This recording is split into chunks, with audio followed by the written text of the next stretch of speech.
Hi friends, welcome back to my channel. ಎಲ್ಲರೂ ಹೇಗಿದ್ದೀರಾ? ನಾನಂತೂ ಸೂಪರ್ ಆಗಿದ್ದೀನಿ. ಹಾಗೆ ಇವತ್ತು ಬೆಳಗ್ಗೆಯಿಂದನೇ ವ್ಲಾಗ್ನ ಸ್ಟಾರ್ಟ್ ಮಾಡ್ಕೊಂಡಿದ್ದೆ ಫ್ರೆಂಡ್ಸ್. ಹೋದ ವ್ಲಾಗಲ್ಲೇ ಹೇಳಿದ್ನಲ್ಲ ಫ್ರೆಂಡ್ಸ್, ರಮೇಶ್ ಅವ್ರ ಗಾಡಿನ ಗ್ಯಾರೇಜಿಗೆ ಬಿಟ್ಟಿದ್ದೀವಿ ಅಂತ. ಅದನ್ನು ಇವತ್ತು ಇಸ್ಕೊಂಬರ್ಬೇಕಿತ್ತು. ಫೋನ್ ಮಾಡಿದ್ರು ರೆಡಿಯಾಗಿದೆ ಅಂತ. ಅದಕ್ಕೋಸ್ಕರ ಇವತ್ತು ಹೋಗ್ಬೇಕಿತ್ತು ಬೆಳಿಗ್ಗೆನೆ. ಅದಕ್ಕೆ ಬೇಗನೆ ತಿಂಡಿ ಮಾಡ್ಕೊಂಡು ಹೋದರೆ ಅಲ್ಲಿಂದ ಬರೋ ಅಷ್ಟೊತ್ತಿಗೆ ಲೇಟ್ ಆಗುತ್ತಲ್ಲ, ಮತ್ತೆ ತಿಂಡಿ ಮಾಡ್ಕೊಳ್ಳೋದಕ್ಕಾಗಲ್ಲ. ಅದಕ್ಕೆ ಬೆಳಗ್ಗೆನೇ ತಿಂಡಿ ಮಾಡ್ಕೊಂಡು ಹೋದರೆ ಇಸ್ಕೊಂಡು ಹಂಗೆ ಕೆಲ್ಸಕ್ಕೆ ಹೋಗ್ತಾರಲ್ಲ ಅಂತ. ಬೆಳಗ್ಗೆನೇ ಬೇಗ ಆಗೋದಂದರೆ ಚಿತ್ರಾನ್ನನೇ ಅಲ್ವಾ, ಅದಕ್ಕೋಸ್ಕರ ಚಿತ್ರಾನ್ನ ಮಾಡ್ತಾಯಿದ್ವಿ.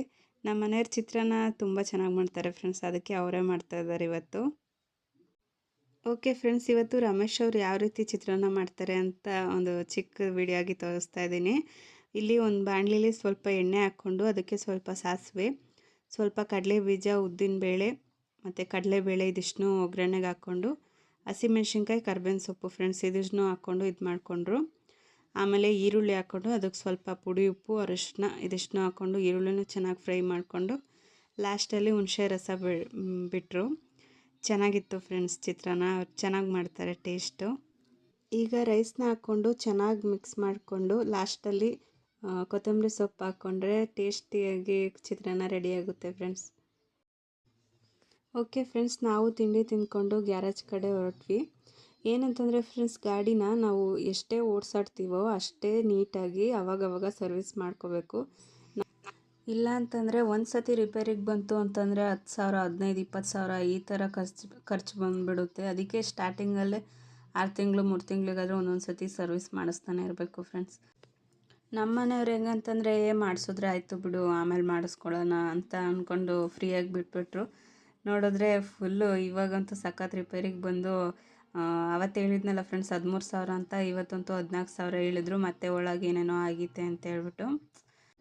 ಆವಾಗವಾಗಾದರೆ ಸರ್ವಿಸ್ ಮಾಡಿಸ್ಕೊಂಡಿದ್ರೆ ಇಷ್ಟೊಂದು ಖರ್ಚಾಗ್ತಾ ಇರಲಿಲ್ಲ ಅಂತ ಅವರೇ ಹೇಳಿದರು. ಸರಿ ಆಯಿತು, ಇನ್ನೇನು ಮಾಡೋದಕ್ಕಾಗುತ್ತೆ ಫ್ರೆಂಡ್ಸ್. ಅಲ್ಲೇ ಇಷ್ಟೊಂದು ಬೋರಿಗೆ ಬರೋಂಗೆ ಆಗಿಬಿಟ್ಟಿದೆ ಗಾಡಿ. ಇವಾಗ ಮಾಡಿಸ್ಲಿಲ್ಲ ಅಂದರೆ ಮತ್ತೆ 20,000 ಮೇಲಾಗುತ್ತಿತ್ತು ಅಂತ ಹೇಳಿದ್ರು. ಅದಕ್ಕೋಸ್ಕರ ಬಿಟ್ವಿ. ಗಾಡಿ ನೋಡಿದ್ವಿ, ಚೆನ್ನಾಗೇ ರೆಡಿ ಮಾಡಿ ಇಟ್ಟಿದ್ರು. ಅಪ್ಪು ಅಂತೂ ಬೈಕ್ನ ತುಂಬ ಮಿಸ್ ಮಾಡ್ಕೊತಾ ಇದ್ದ ಫ್ರೆಂಡ್ಸ್. ಅದಕ್ಕೆ ಬೈಕ್ ನೋಡಿದ ತಕ್ಷಣ ಫಸ್ಟ್ ಅದರಲ್ಲಿ ಹತ್ತು ಕೂತ್ಕೊಂಡ್ಬಿಟ್ಟ. ಆಮೇಲೆ ಈ ಕಡೆ ಇಂಡಿಕೇಟ್ರ್ ಲೈಟ್ ಇರುತ್ತಲ್ಲ ಫ್ರೆಂಡ್ಸ್, ಅದು ಒಂದು ಸೈಡ್ ಹಾಕಿದ್ರು, ಇನ್ನೊಂದು ಸೈಡು ಚೆನ್ನಾಗೇ ಇದೆ ಅಂತ ಹಂಗೆ ಬಿಟ್ಟಿದ್ರು. ಅದನ್ನು ಒಂದು ಸ್ವಲ್ಪ ಅಂದರೆ ಇದು ಹೊಸದಿದೆ, ಅದು ಹಳೇದಿದೆ, ಆ ಥರ ಹಾಕ್ಬಿಟ್ಟಿದ್ರು. ಅದಕ್ಕೆ ಬೇಡ, ಅದು ಒಂದು ಹೊಸದು ಹಾಕ್ಬಿಡ್ರಿ ಅಂತ ಹೇಳಿ ಹಾಕಿಸ್ತಾ ಇದ್ದೆ. ಇಲ್ಲಿ ಅವನು ಬೈಕ್ ಮೇಲೆ ಕುತ್ಕೊಂಡು ನೋಡ್ತಾ ಇದ್ದ ಹಿಂಗೆ. ಹಾಗೆ ಫ್ರೆಂಡ್ಸ್, ಸ್ವಲ್ಪ ಸೊಪ್ಪು ಬೇಕಾಗಿತ್ತು. ಅಂದರೆ ಇಲ್ಲಿ ಹೊಲದಿಂದ ಸೊಪ್ಪು ಕಿತ್ಕೊಂಡ್ಬಂದಿತ್ತು ಅಮ್ಮ. ಅದ್ರ ಜೊತೆಗೆ ಸ್ವಲ್ಪ ಮೆಂತ್ಯ ಪಾಲ್ಕ ಬೇಕಿತ್ತು, ಅದನ್ನು ತೊಗೊತಾ ಇದ್ವಿ. ಇಲ್ಲಿ ಬಂತಾ? ಬಾ ನೋಡೋಣ, ಬಾ ಬಾ ಒಳಗೆ ಬಾ, ಕೊಡಿಲಿ ಓಪನ್ ಮಾಡೋಣ. ಇರೋ ಕೊಡಲ್ಲಿ, ಅಮ್ಮಮ್ಮ ಕೈ ಕೊಡು, ಓಪನ್ ಮಾಡುತ್ತೆ. ಕೊಡ್ದೀಕ್ಷಿ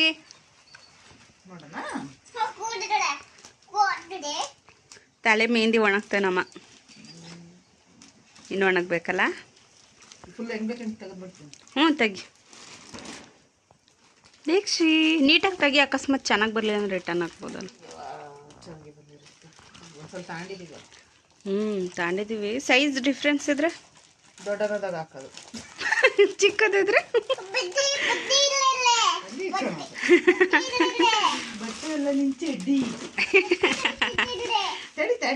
ತಡಿ ಅಪ್ಪು ನೋಡೋಣ ಇರು. ಅಯ್ಯೋ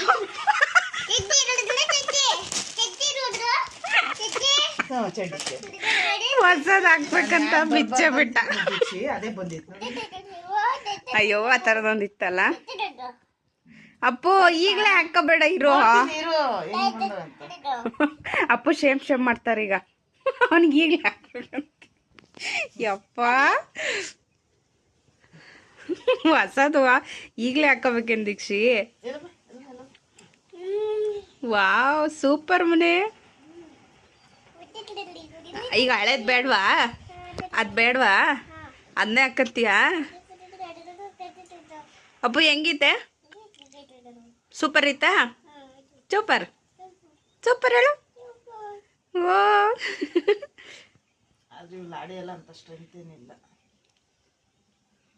ಚೆನ್ನಾಗಿ ಕಾಣಿಸ್ತೈತಲ್ಲ, ಕರೆಕ್ಟ್ ಐತೆ ಅನ್ಸುತ್ತೆ ಅವನ ಏಜಿಗೆ. ಅಪ್ಪ ಸೂಪರ್. ಬೇಡ ಅದು ಚೆನ್ನಾಗೈತೆ. ಕೊಡೋದು.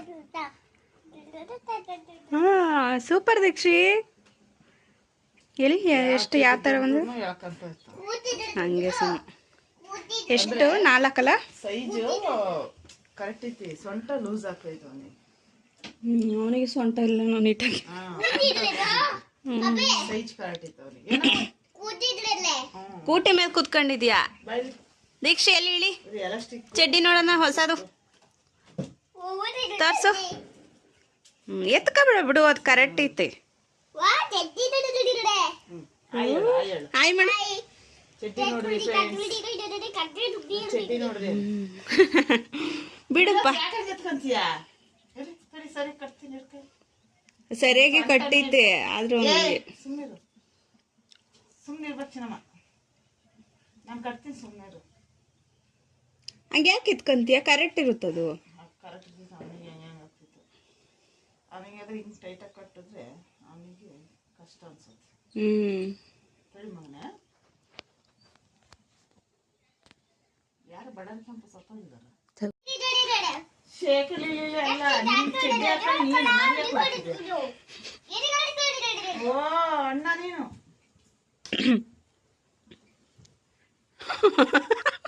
ನಮಗೆ ಹೊಡಿತದಾನೆ. ದೀಕ್ಷಿ ಬಾ.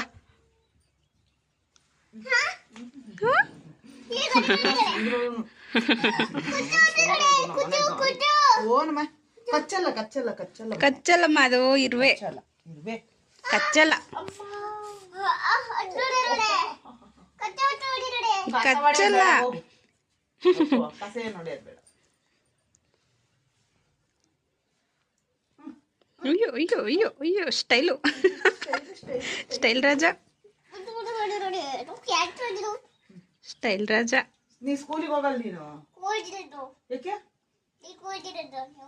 ಯಾಕೆ ಯಾಕೆ ಹೋಗಲ್ಲ? ಯಾರು ಬೈದ್ರು? ಬಟ್ಟೆ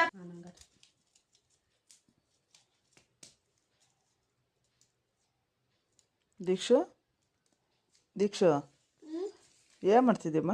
ಬೆಳ್ಳುಳ್ಳಿ ಸಸ್ತಾ ಇದ್ದೀನಿ. ಅಪ್ಪು ಇಲ್ಲಿ ಹಿಂಗ್ ಸುಲ್ದೆ ಹಾಕೋದು, ಕಸ ಎಲ್ಲ ಹಾಕ್ತಿದೀಯಲ್ಲ ಇಲ್ಲಿ ಈ ತರ ಸುಲ್ದು ಬಿಟ್ಟು ಹಿಂಗೆ ಹಾಕೋದು. ಅದೆಲ್ಲ ಹಾಕ್ಬಾರ್ದು, ಅದೆಲ್ಲ ಹಾಕ್ಬಾರ್ದು. ಹೆಂಗೆ ಹಾಕ್ತದ ನೋಡಿಲಿ ಅಪ್ಪು. ಇಲ್ಲಿ ನೋಡಿಲಿ, ಈ ತರ ಸುಲ್ದು ಹಿಂಗೆ ಹಾಕ್ಬೇಕು. ಹಾಂ ಸರಿನಾ? Okay okay okay okay okay friends, ಇಲ್ಲಿ ಸೊಪ್ಪಿನ ಸಾರಿಗೆ ಹಿಚ್ಕೋರೆ ಬೇಳೆ ಒಣಗಿಸಿರೋದು ಅದನ್ನು ತೊಗೊಂಡಿದ್ದೀವಿ. ಆಮೇಲೆ ಮಳೆ ಹುಳ್ಳಿಕಾಳು, ತೊಗರಿಬೇಳೆ, ಹೆಸರು ಕಾಳು, ಅಳಸಂದೆ ಕಾಳು, ಇಷ್ಟು ಕಾಳುಗಳನ್ನ ತೊಗೊಂಡಿದ್ದೀವಿ. ಆಮೇಲೆ ಒಂದಷ್ಟು ಬೆಳ್ಳುಳ್ಳಿ, ಟೊಮೆಟೊ, ಈರುಳ್ಳಿ, ಹಸಿಮೆಣ್ಸಿನ್ಕಾಯಿ. ಅಲ್ಲಿ ಒಗ್ಗರಣೆಗೆ ಈರುಳ್ಳಿ ಫ್ರೆಂಡ್ಸ್. ಬೆಳ್ಳುಳ್ಳಿ ಅಷ್ಟನ್ನೂ ಹಾಕಲ್ಲ, ಒಂದು ಸ್ವಲ್ಪ ಒಗ್ಗರಣೆಗೆ, ಒಂದು ಸ್ವಲ್ಪ ಇದಕ್ಕೆ ಆ ಥರ ಹಾಕ್ತೀನಿ. ಅದಾದಮೇಲೆ ಫ್ರೆಂಡ್ಸ್, ಹಿಚ್ಕೋರೆ ಬೇಳೆನ ಸಪ್ರೇಟಾಗಿ ಒಂದು 2-3 ಸತಿ ತೊಳ್ಕೊತೀವಿ. ಯಾಕಂದರೆ ಅದೊಂದು ಸ್ವಲ್ಪ ಒಂದೇ ಸತಿ ತೊಳೆದ್ರೆ ಗಂಟ್ಲು ಕೆರೆತ ಥರ ಬರುತ್ತೆ ಅಂತ. ಅದಾದಮೇಲೆ ಬೇರೆ ಕಾಳುಗಳನ್ನೆಲ್ಲ ಇಟ್ಕೊಂಡಿದ್ವಲ್ಲ ಅದನ್ನು ಸ್ವಲ್ಪ ತೊಳ್ಕೊಂಡು, ಅದಾದಮೇಲೆ ಈರುಳ್ಳಿ, ಟೊಮೊಟೊ, ಹಸಿಮೆಣ್ಸಿನ್ಕಾಯಿ, ಸ್ವಲ್ಪ ಬೆಳ್ಳುಳ್ಳಿ ಅದನ್ನು ಹಾಕ್ಕೊಂಡು ಸೊಪ್ಪನ್ನು ಹೆಚ್ಚಿ ಹಾಕ್ಕೊತಾ ಇದ್ದೀವಿ ಫ್ರೆಂಡ್ಸ್. ಇದಕ್ಕೆ ಸ್ವಲ್ಪ ಅರಶಿನ, ಹಾಗೆ ಸ್ವಲ್ಪ ಜೀರಿಗೆ, ಮತ್ತು ಸ್ವಲ್ಪ ರುಚಿಗೆ ತಕ್ಕಷ್ಟು ಉಪ್ಪು ಫ್ರೆಂಡ್ಸ್. ಎಷ್ಟನ್ನೂ ಹಾಕ್ಕೊಂಡು ನಾವು ಎಷ್ಟು ಸೊಪ್ಪು ಹಾಕ್ಕೊಂಡಿರ್ತೀವಿ ಅಷ್ಟಕ್ಕೆ ನೀರು ಹಾಕ್ಕೋಬೇಕು. ಹೇಗೆ ಕಂಡುಹಿಡಿಯೋದಂದರೆ, ಇದನ್ನು ನೀರು ಹಾಕ್ಕೊಂಡು ಫ್ರೆಂಡ್ಸ್ ಸೊಪ್ಪನ್ನ ಸ್ವಲ್ಪ ಪ್ರೆಸ್ ಮಾಡಿದ್ರೆ ನೀರು ಈಗ ನೋಡ್ರಿ ಈಗ ಬರುತ್ತಲ್ಲ, ಇಷ್ಟು ಬಂದರೆ ಸಾಕು. ಈ ಥರ ನೋಡಿಕೊಂಡು ಲಿಟ್ನ ಕ್ಲೋಸ್ ಮಾಡಿಕೊಂಡು ಒಂದು 3ರಿಂದ 4 ವಿಷಲ್ ಹೊಡೆಸ್ಕೊಂಡ್ರೆ ಸಾಕು ಫ್ರೆಂಡ್ಸ್. ಒಂದು 3-4 ವಿಷಲ್ ಹೊಡೆಸ್ಕೊಂಡಾದ್ಮೇಲೆ ಈ ಥರ ಬೆಂದಿರುತ್ತೆ. ಇದಾದಮೇಲೆ ಇದ್ರ ನೀರನ್ನ ನಾವು ಬಸ್ಕೋಬೇಕು ಫ್ರೆಂಡ್ಸ್. ಔಟಲ್ಲಾದರೂ ಸರಿ, ಇಲ್ಲ ಅಂತಂದರೆ ಒಂದು ಪ್ಲೇಟ್ನ ಇಟ್ಟು ಬಸ್ಕೋಬೋದು. ಅದಾದಮೇಲೆ ಫ್ರೆಂಡ್ಸ್, ನೀರನ್ನೆಲ್ಲ ಈ ಥರ ಸಪ್ರೇಟ್ ಮಾಡ್ಕೊಂಡಾದ್ಮೇಲೆ ಇದಕ್ಕೆ 1 ಸ್ಪೂನು ಖಾರದ ಪುಡಿ, 1 ಸ್ಪೂನು ಧನಿಯಾ ಪುಡಿ, ಇದಿಷ್ಟನ್ನೂ ಹಾಕ್ಕೊಂಡು, ಆಮೇಲೆ ಸ್ವಲ್ಪ ಕಾಯಿ ಫ್ರೆಂಡ್ಸ್, ಇದಿಷ್ಟನ್ನೂ ಹಾಕ್ಕೊಂಡು ಚೆನ್ನಾಗಿ ಮಸ್ಕೋಬೇಕು. ನೋಡಿ ಫ್ರೆಂಡ್ಸ್, ಈ ಥರ ಚೆನ್ನಾಗಿ ಮಸ್ಕೋಬೇಕು. ಮಸ್ಕೊಂಡಾದ್ಮೇಲೆ ನೀರು ಬಸ್ಕೊಂಡಿದ್ವಲ್ಲ ಆ ನೀರನ್ನ ಇದಕ್ಕೆ ಬೆರೆಸ್ಕೊಂಡು ಚೆನ್ನಾಗಿ ಮಿಕ್ಸ್ ಮಾಡ್ಕೋಬೇಕು.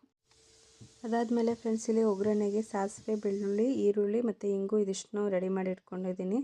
ಒಂದು ಪಾತ್ರೆಯಲ್ಲಿ ಸ್ವಲ್ಪ ಎಣ್ಣೆ ಹಾಕ್ಕೊಂಡು ಅದಕ್ಕೆ ಸಾಸಿವೆ, ಬೆಳ್ಳುಳ್ಳಿನ ಸ್ವಲ್ಪ ಜಜ್ಜಿ ಹಾಕ್ಕೊಂಡ್ರೆ ಫ್ಲೇವರ್ ಚೆನ್ನಾಗಿ ಬರುತ್ತೆ, ಅದಕ್ಕೋಸ್ಕರ ಹಂಗೆ ಮಾಡಿದ್ದೀನಿ.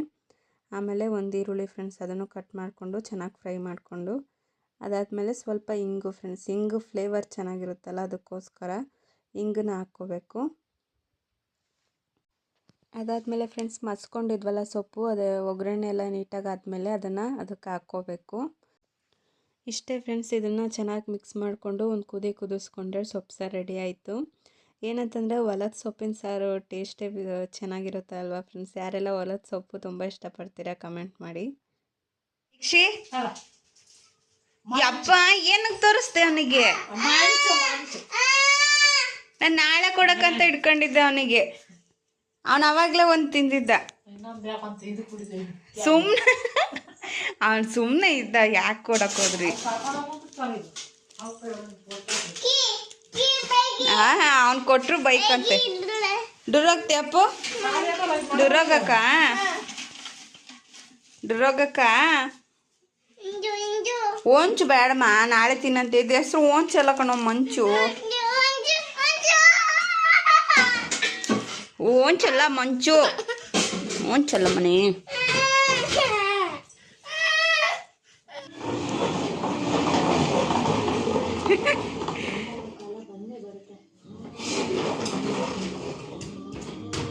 ತಿರುಗು ಅಪ್ಪು ಈ ಕಡೆ. ಹಾಂ ಬಾ, ನಿಧಾನ.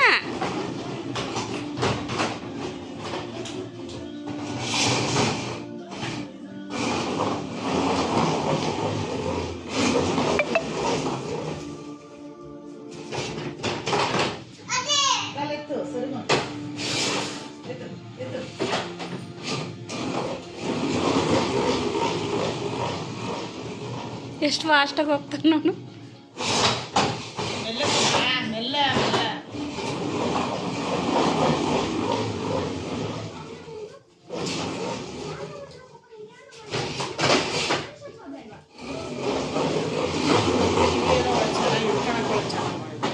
ಇದು ಚೆನ್ನಾಗಿದೆ ಅಂದರೆ ಮುಂದಕ್ಕೆ ಹೋಗ್ಬಿಟ್ಟು ಕಾಲು ಮೇಲೆ ಇಟ್ಕೋಬೋದಲ್ಲ.